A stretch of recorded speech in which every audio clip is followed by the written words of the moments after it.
阿拉德发起了高烧，达利紧急去往医院。我们一起走进今天的视频。上午，阿拉德有些哭闹，玛利亚姆已经觉察出小家伙不对劲，特意来告诉达利，孩子发烧了，需要去一趟医院。天空阴沉沉的，随时随地都要下雨，而高海拔地区这2天有降雪，还不知道路况如何。但阿拉德此刻发烧，还是看病最重要。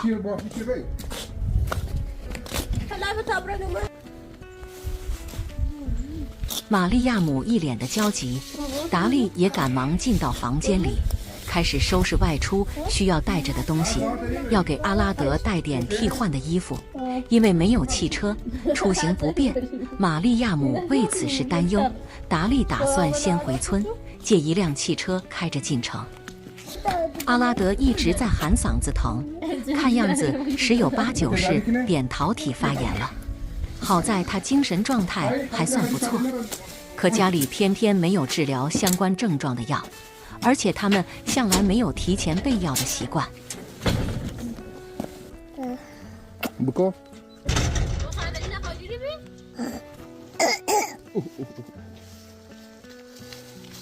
达利满脸写着担忧，他此刻盼望着阿拉德能快点康复。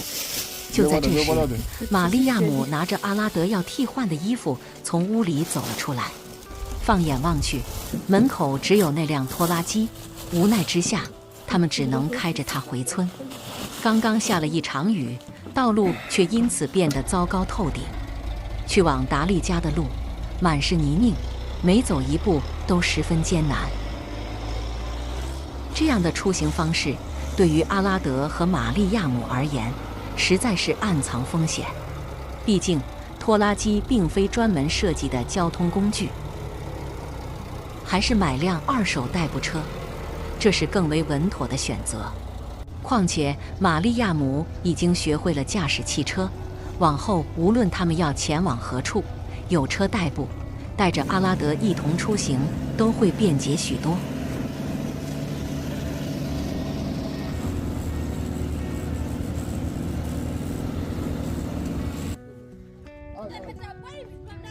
当拖拉机驶到村口时，达利停下车，转头让玛利亚姆和阿拉德下车。原来他早就提前联系好了进城的汽车。此时此刻，当务之急就是带阿拉德去看病。小家伙脸上的伤都还没痊愈呢，现在又染上了感冒，真是让人心疼不已。高海拔地区还在持续的降雪，道路湿滑，他们走得格外小心，所以这趟进城耗费了不少的时间。抵达城市后，此前已经预约好了医生，不过距离看诊时间还有段间隔。于是玛利亚姆决定带着阿拉德先去采购杂货。此时的阿拉德嗓子早已沙哑不堪，就连说话的声音都变得异常嘶哑。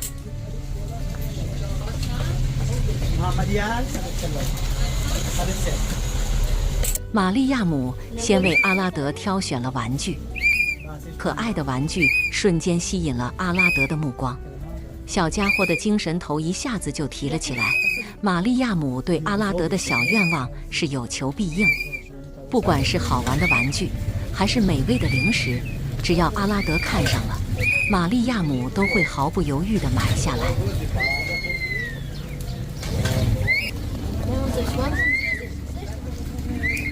到了预约好的时间，玛利亚姆带着阿拉德来找那贾菲医生。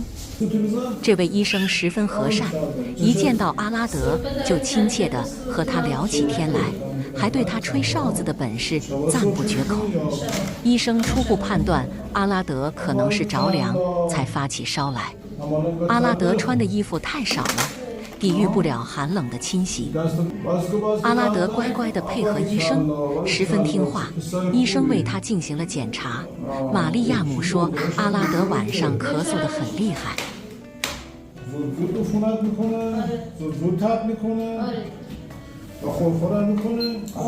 这次阿拉德不仅要输液治疗，还要持续的用药，家里什么药都没有。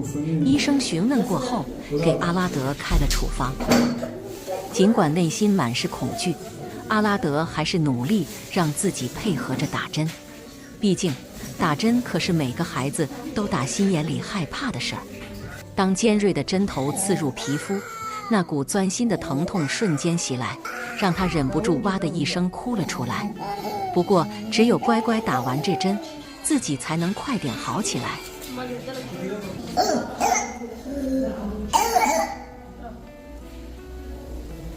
全程都是玛利亚姆陪着阿拉德在看病，好在阿拉德还算是听话的，输液的过程也算配合。这会已经输液完成，但由于阿拉德咳嗽得太严重，医生建议他雾化治疗。这会阿拉德安静了下来，玛利亚姆一上午都忙碌奔波，此刻也疲惫异常。好在阿拉德及时得到了治疗，等回家后再按时吃药，应该很快就能好起来。从诊所出来，阿拉德便突然猛烈地咳嗽起来，咳声急促沉重，脸上满是痛苦之色。天气很冷，阿拉德穿的还是太单薄了。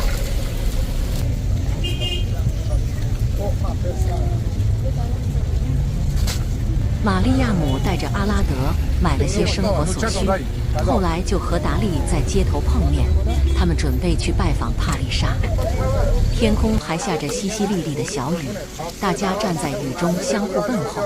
帕丽莎搬到城市来居住了，但她住的地方目前非常简陋，看来要重新盖新房子了。帕丽莎说，盖房子期间，她不得不住在这里。如果雨下得特别大，她会去邻居家暂避。自从帕丽莎搬家后，玛利亚姆还是首次到访。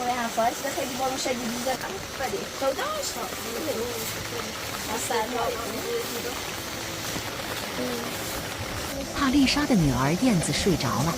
这样的天气，还是冬季，住在简陋的棚子里，条件着实艰苦。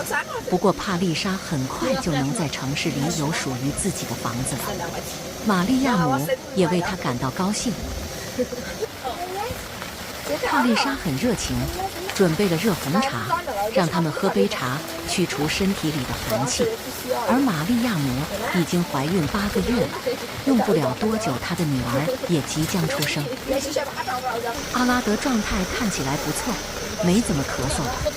一到帕丽莎家中，他就开启了吃模式。虽说还在生病，可这胃口却丝毫不减。仿佛那些美食有着治愈一切的魔力。